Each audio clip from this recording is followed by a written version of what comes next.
What would you say were the highlights of this conference? The highlights of this conference. Oh, the remarkable people who came here. I think that's what it's all about. The descendants, the scholars, just all of the people who came together to share their stories and their knowledge of the past. I think that's really true, Ryan. But it's not just the people that came together, but for the purpose. And let's talk about that purpose, the Underground Railroad Conference. She turned it off.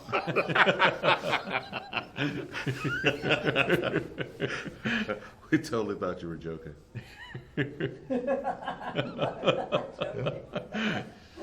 Well, it has been a great conference.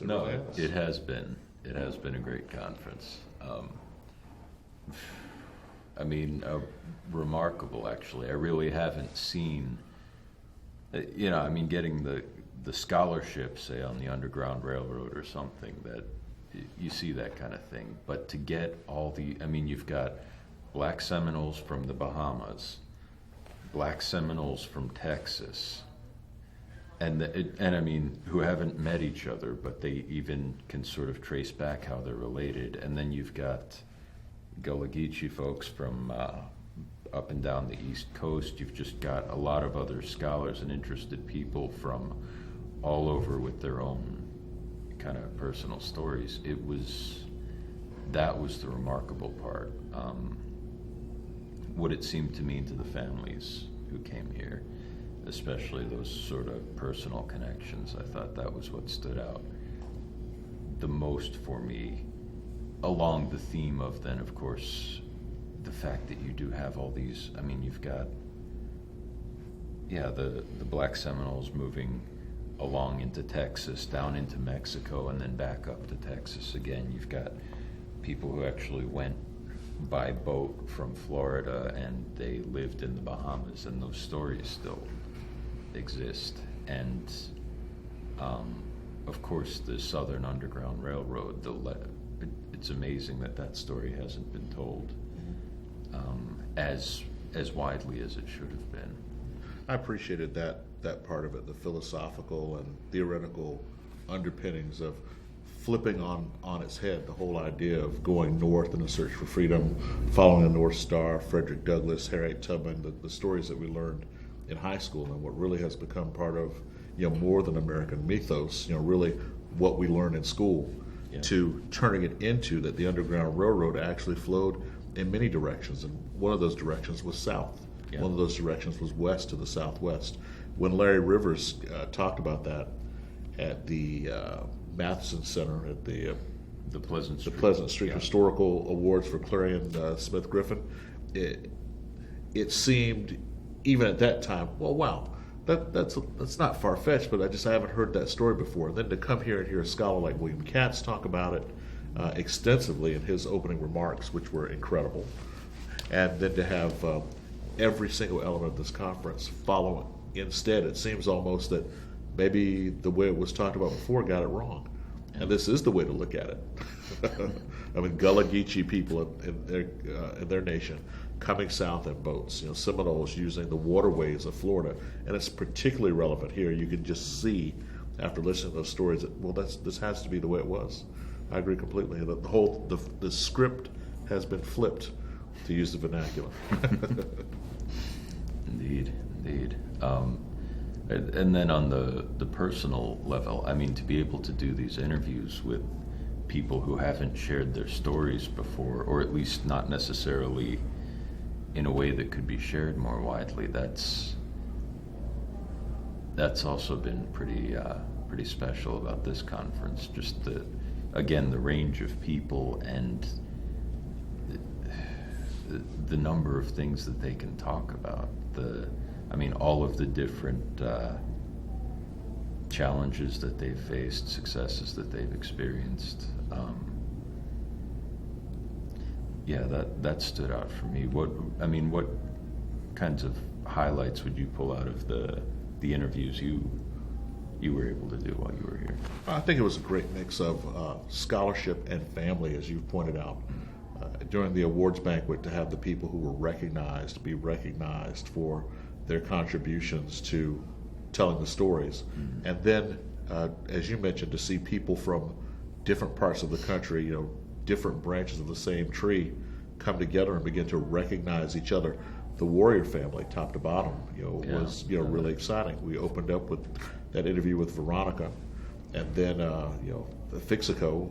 When you interviewed him, just being in the room, his presence just filled us all with the possibilities that come from a lifetime of work and then community service, and having this tradition of being involved in a particular ethnicity, the Seminole Nation. And then William Warrior was, to be related to John Horse, to have that type of depth, in his family, and it oozes from him when you see him talk. His presence, how he carries himself as a chief. You talk about the modern day leader of the New Mexico and Texas Seminoles, and then you're walking with him, and in everything he does, the way he anoints others, listens to people, he involves himself. There's no one here that he met who wasn't a friend after 5 or 10 seconds, and it was really exciting. And I thought it was really interesting how you, Dr. Ortiz, and I all each got to interview a member of the family. You with Fixico, me with Veronica, and him with William Warrior, and it really balanced out watching those styles in the 3 different interviews. Yeah. No, that was. Although you also interviewed Queen Quet, which seemed like it was quite an experience. Wow, what an honor! She is just full of the spirit of her people, and to again, to be in her presence, the way that she talks about the divine inspiration, the spiritual journey, and being anointed by her people through an election for a 7-year term, and how it's not hereditary, but it's based upon her service, and that every 3 years, and there's a connection to academia, every 3 years they review the work that she's done to see if she should continue in the service of her people. And she is fully vested, very serious. And I really enjoyed the whole concept of going through the protocols with her, that she was, the queen. Well, you don't touch the queen. You bow. You don't turn your back at her presence. But it's not that she was saying that these are things that you have to do, but she appreciated the respect of honoring those forms. And I'm very glad you asked this question, because I was really interested in her observation on how she was treated differently in the United States and in other countries. Here we have a country where, during the State of the Union address, someone called the President of the United States a liar, and we've seen these things on television where people have pointed their fingers at the president and made comments. But I think that's something, our tradition is, we don't recognize royalty in our leadership. The president or the governor, whoever, is just another person who's fulfilling a term of office. But for Queen Quet, when she goes to other countries, the Bahamas, she explained how they rolled out the red carpet, waited for her to be ready to leave, and had children and all the members of the ministry there to greet her, or when she went to the House of Parliament in the United Kingdom. And so she was being recognized as royalty, the chiefess and the head of state of the Gullah Geechee Nation. Whereas in the United States, she's just looked at as another person that is maybe dressed differently or in cultural garb. But hearing her talk about that difference of being received in the United Nations and in other countries respectfully with the protocols of the Queen, and then the dichotomy here in the United States being perceived, was striking to me, that she noted and talked about that. How about you? What do you think was a good highlight? A good highlight? Oh, man.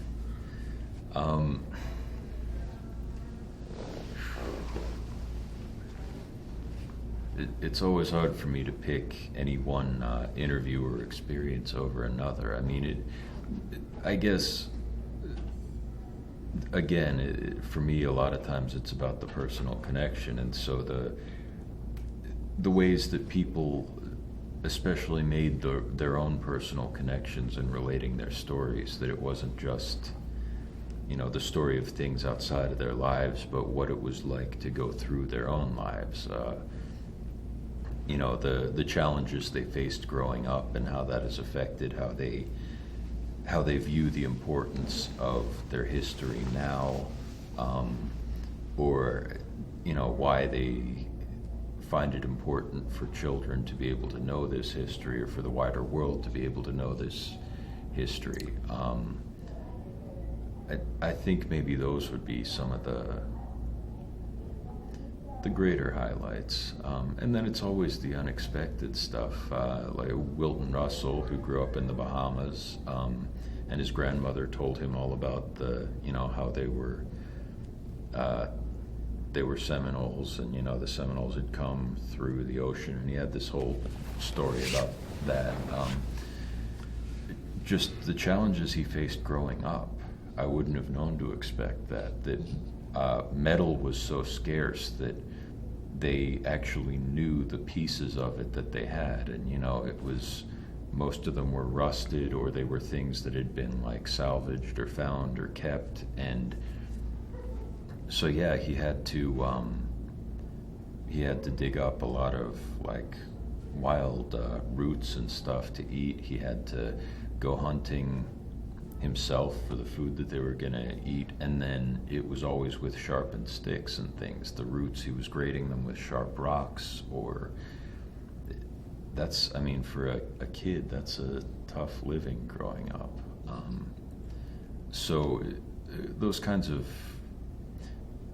unexpected aspects, I guess, of some of the interviews, those were also highlights for me. Yeah, I found some of the interviews extremely touching.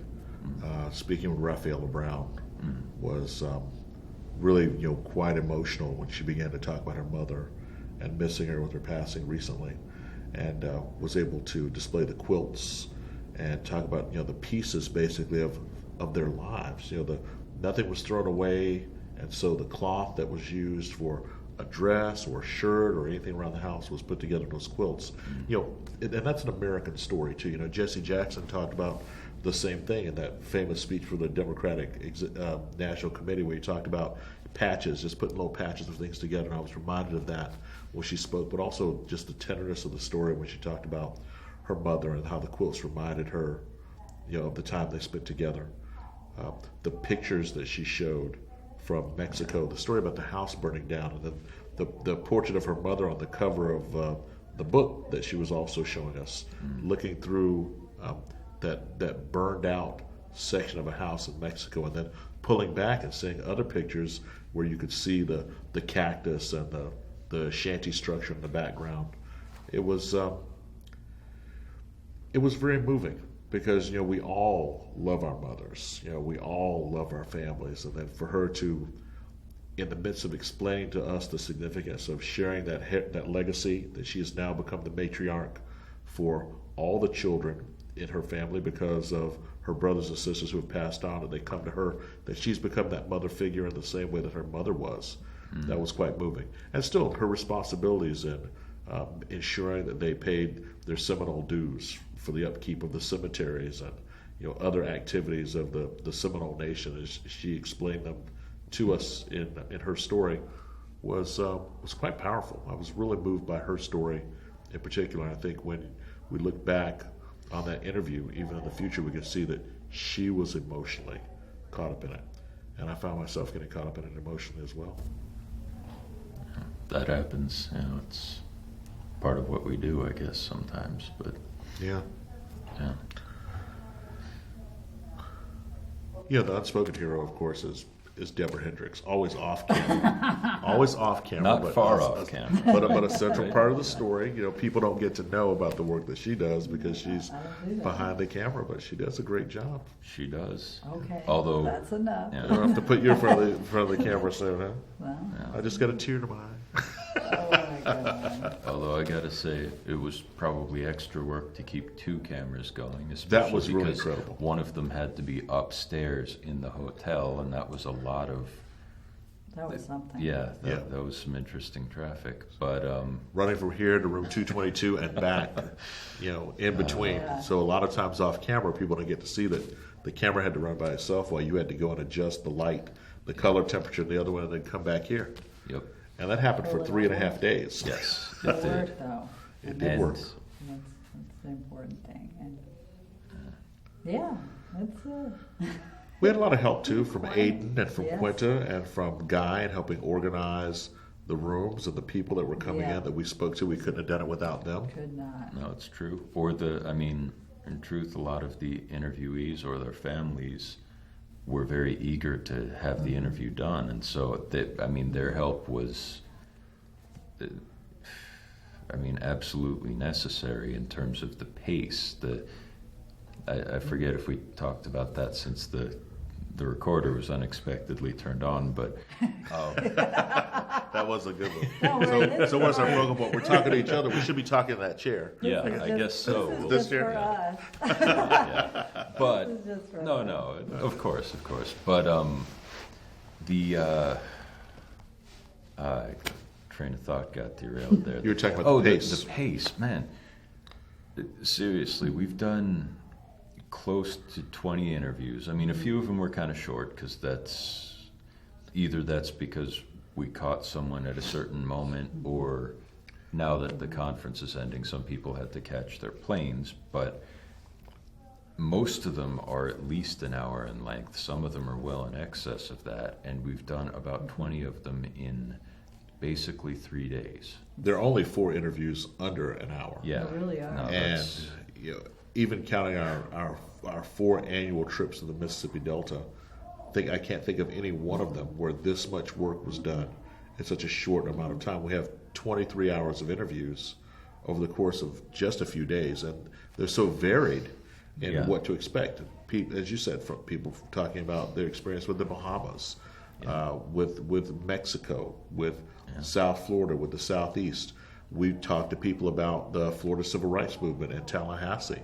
Unexpected connections. We'd have never expected to come here and talk to people about Patricia Stevens Dew and John Dew and Priscilla Dew, but we had a couple of FAMU graduates who were actually in Tallahassee contemporarily at the time that all those activities took place.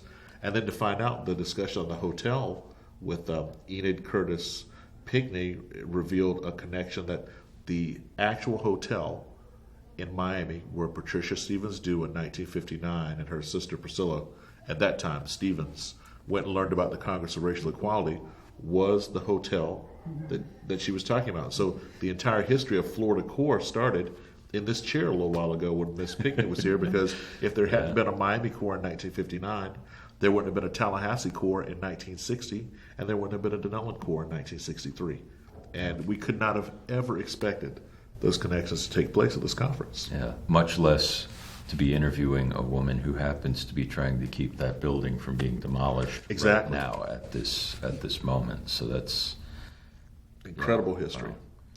And what about the Griffins?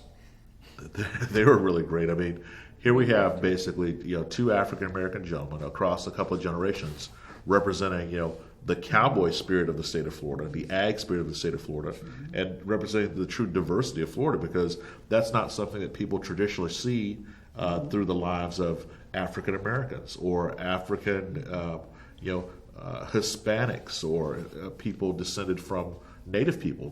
That whole thing has kind of been contemporized into a story that is more of European descent and Anglo descent than one of people of color. And yet, just speaking to them the way they talk, the way they display themselves, their values, what they thought was important, doing those Seminole reenactments and bull riding and going out and roping horses and living off the land. Explaining, I had no idea before coming to this conference that the number 3 source of cattle in the state of Florida is the Seminole Nation.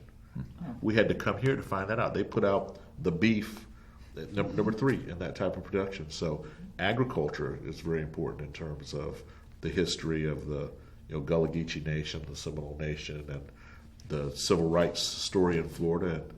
And it's just funny how the whole African American History Research Project kind of found a place here at this conference that we couldn't have expected to have. It's all been really exciting. No, it has, and challenging, to be honest, because with this range and we found out about this a month ago, and we didn't find out it was really going to happen until 2 weeks ago. And oh, by the way, so that's right when I arrived back from being in the field for my dissertation research. And Exactly. yeah, so this was,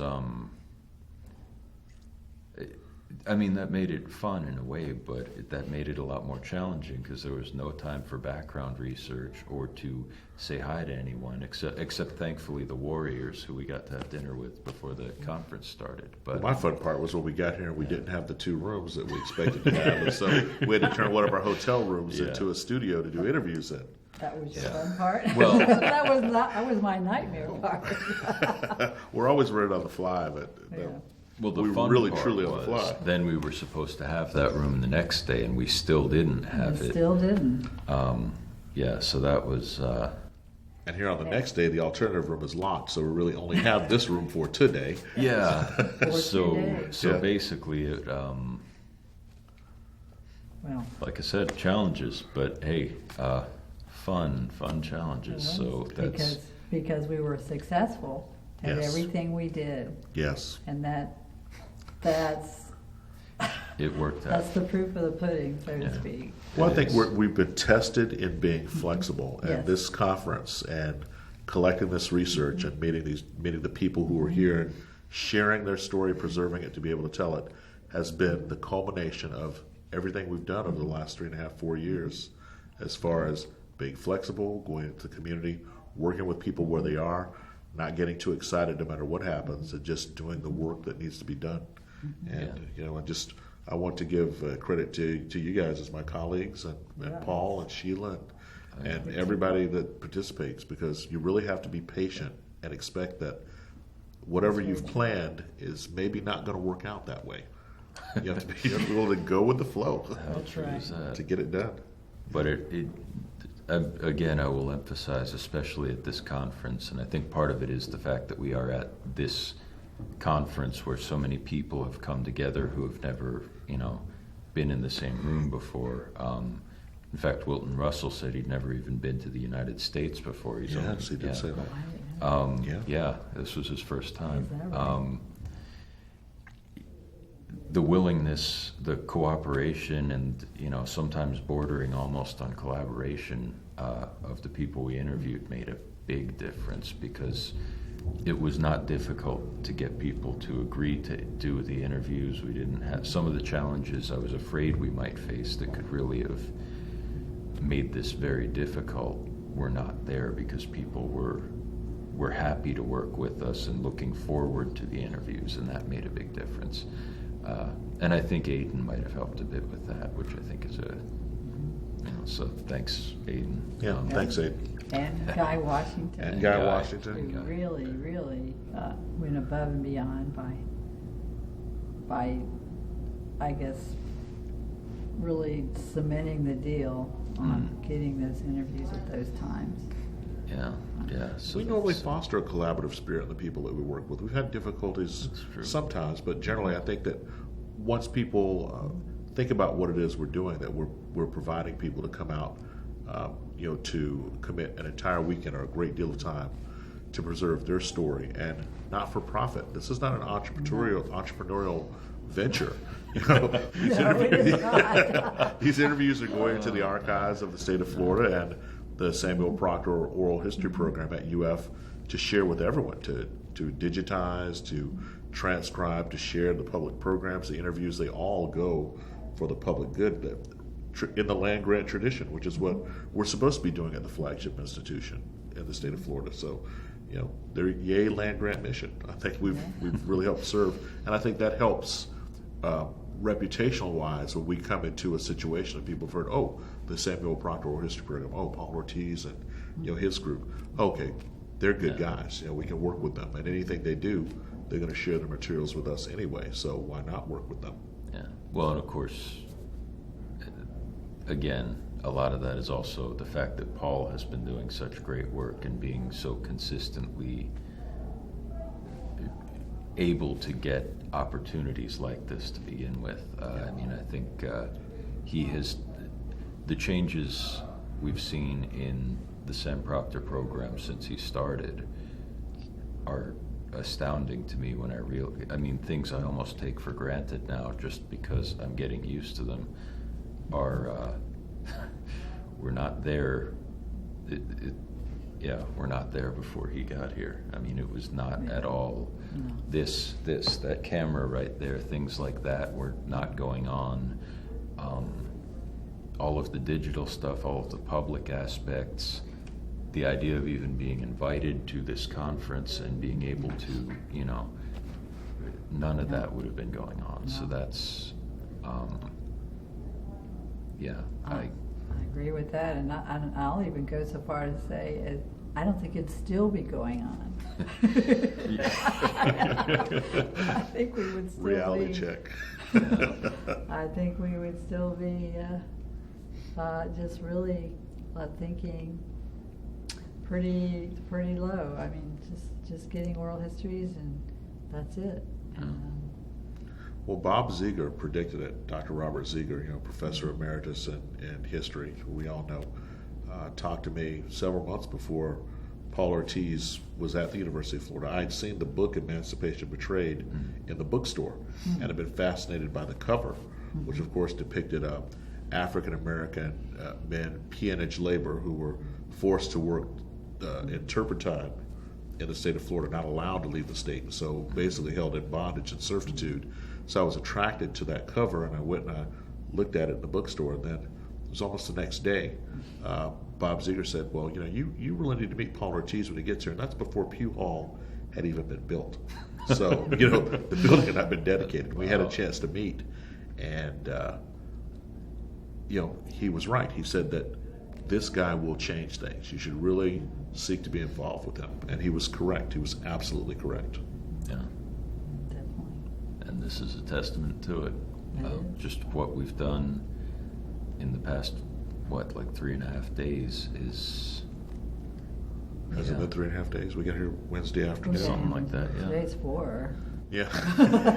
Oh, this is right? day 4, I think. I was sick when we got here.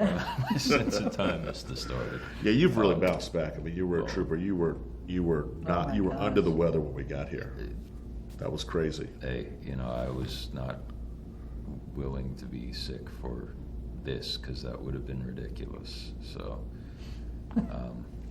I don't know how willing this factors in, but I don't know. Yeah, Sometimes determination goes a long way, I guess. I'll have to remember that. You get a fever, you sweat it out. You know, that's how I see it, and then just kill it and get up tomorrow and yeah. And Deborah, you've been staying up every night when we get done to download the material, because it doesn't just sit somewhere. It has to be loaded on the computer. That's It's true. got to run and It be has saved. gotta So be we saved, do. Yeah. So we yes. do hours of video, and then it still have to be preserved. So Yeah. Yeah. we should just do. We should really do a video. You know, what happens behind the scenes That to get would this be- stuff together. That would be so boring. Well, Nobody that's would okay. watch that. We'll find a way to make it interesting. We But could put bloopers in it too. You know? Yeah. it is true that, I mean, I know when we did oral history presentations together, myself and Anna,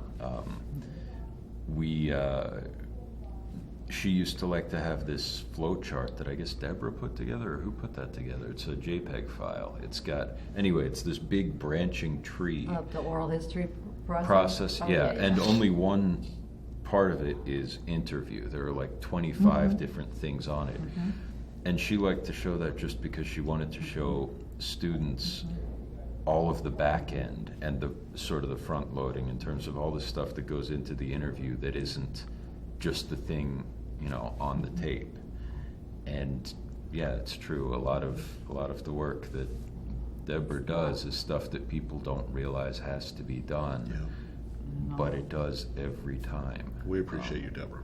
Well, thank Yeah. you. But I appreciate you so much. I'm going to honor rule number 1 of oral histories, which is to get the deed of gift signed first. So I sign one, and no one can use this interview. This is going to be in the dark. No one ever sees it. no one ever sees it. No, I will not put this one on YouTube. Yeah, we can do a 50-year release for them or something. Yeah. I'll do a 50-year release. Okay. Yeah. I think I heard some people out in the hall. That could be our people. Oh yeah, Let's we take a look.